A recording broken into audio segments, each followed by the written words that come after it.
A ver, imagínense por un momento un mueble enorme lleno de cajones.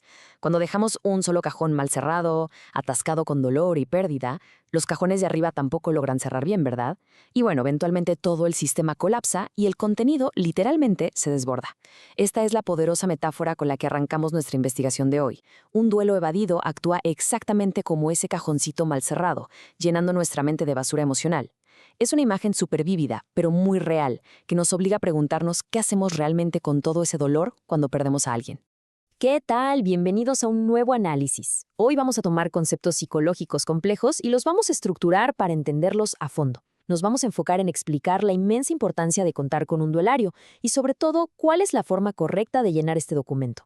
Sabemos que la pérdida desorganiza por completo la existencia, es un caos, pero existen metodologías increíbles para acomodar esos sentimientos, y hoy vamos a desglosar una de las más eficaces.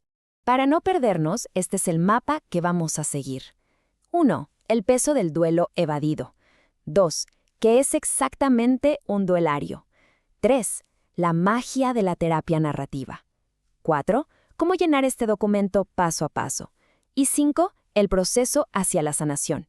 Empezamos con el punto número 1, el peso del duelo evadido, o el peligro de ese cajón mal cerrado que mencionábamos. Fíjense en esto, hay una presión social tremenda por superar las cosas rapidísimo, pero los textos clínicos nos advierten algo súper peligroso.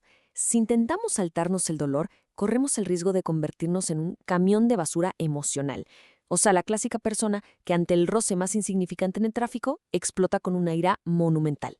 Y esa sobrereacción pasa porque lleva cargando un remolque lleno de duelo no resuelto, buscando cualquier pretexto para explotar.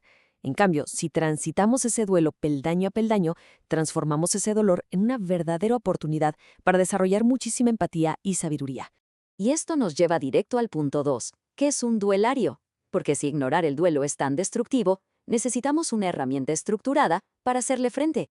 Bueno, pues la solución tangible es esta maravilla de aquí. Un dolerio es básicamente un cuaderno de trabajo muy especializado, por lo general de unas 50 páginas. Pero ojo, no es un diario en blanco, porque enfrentarse a una hoja en blanco cuando estamos sufriendo da muchísimo pavor. Más bien es una bitácora guiada, repleta de preguntas y ejercicios diseñados milimétricamente para ayudarnos a organizar recuerdos, darles paso a los peores miedos y poco a poco acomodar los sentimientos. Y algo que me parece fascinante es que reconoce que no hay un molde único para el dolor. Perder a una mamá no es lo mismo que perder a un hermano o a una pareja. Por eso, existen versiones específicas. Hay para padres, hijos y uno hermosísimo llamado el Duelario de Oro, que es exclusivo para honrar a los abuelos. Incluso, y esto es fundamental hoy en día, hay uno específico para mascotas, validando un dolor profundo que, lamentablemente a nivel social, a veces se minimiza. Pasamos al punto número 3. La terapia narrativa. Vamos a entender por qué escribir realmente nos ayuda a sanar.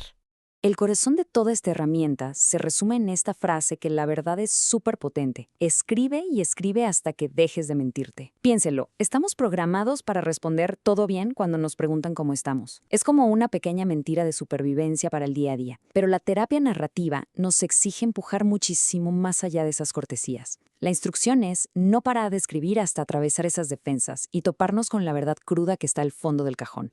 Y al hacer esto, logramos algo que los expertos llaman alquimia emocional. Es transmutar el dolor. Las fuentes nos ponen un ejemplo clarísimo, Shakespeare. Él usaba el arte como su propia terapia, agarrando su sufrimiento y transformándolo en personajes inmortales. De esa misma forma, canalizar nuestro dolor en las páginas de un duelario agarra todo ese sufrimiento que parece indomable y lo convierte en un legado de amor, físico y organizado. Así llegamos al punto 4, que es la médula de nuestro análisis. Cómo llenar el documento, porque tener el cuaderno es solo la mitad del camino. La forma correcta de aplicarlo es lo que detona la sanación. El método tiene un orden súper específico. Primero, como ya vimos, escribir para romper la barrera de lo superficial. Segundo, contestar las preguntas guiadas pero siendo lo más objetivos posible. Tercero, y esto es interesantísimo, el documento te pide buscar y pegar fotografías muy puntuales. Esto ayuda a trabajar el trauma visual y reemplazar las imágenes dolorosas con las que genuinamente queremos conservar. Y el cuarto paso es usar el libro como un monitor a lo largo del tiempo. Pero a ver, al estar llenando esto, nos topamos de frente con la cultura popular. En México está el clásico dicho de no hay muerto malo, ¿no? Tenemos esta tendencia a idealizar a la persona que se fue, casi poniéndola en un altar de perfección. Y el gran problema de llenar un duelario desde esa idealización es que si el que falleció era perfecto, entonces nosotros automáticamente nos convertimos en los villanos de cualquier pleito que hayamos tenido en el pasado. Por eso, el llenado correcto exige construir un recuerdo realista, abrazando tanto la luz como las sombras de la persona. Para obligarnos a construir ese recuerdo realista, el duelario te lanza preguntas así de directas y retadoras. Por ejemplo, ¿qué era lo mejor de ser su hijo? Pero también, ¿qué era lo peor? Contestar qué era lo peor nos fuerza a desmitificar a la persona.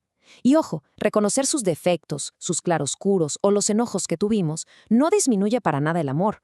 Al contrario, construye un homenaje honesto a un ser humano de carne y hueso. Y eso es clave para poder cerrar el cajón emocional en paz.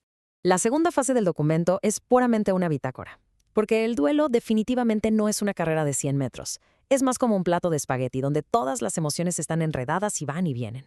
Esta fase te permite registrar cómo te sientes al mes, a los 6 meses, al año. Y un dato increíble de nuestra investigación es que este proceso se puede hacer incluso si han pasado 20 años desde la pérdida. Jamás es tarde para sentarse a ordenar las emociones. Finalmente, el punto 5. Un proceso de sanación. Una vez que hacemos todo ese trabajo pesado, ¿hacia dónde vamos? ¿Cuál es la meta final? Todo este esfuerzo culmina en darle un nuevo significado a una palabra vital: aceptación. La verdadera aceptación no es una derrota, no es tirar la toalla ni resignarse de brazos cruzados frente a la tragedia. Al contrario, es una elección súper activa. Es agacharse, recoger los pedacitos de vida que quedaron tirados tras el impacto y tomar la valiente decisión de continuar hacia adelante, construyendo con ellos. Y con esto llegamos a una de las conclusiones más reconfortantes.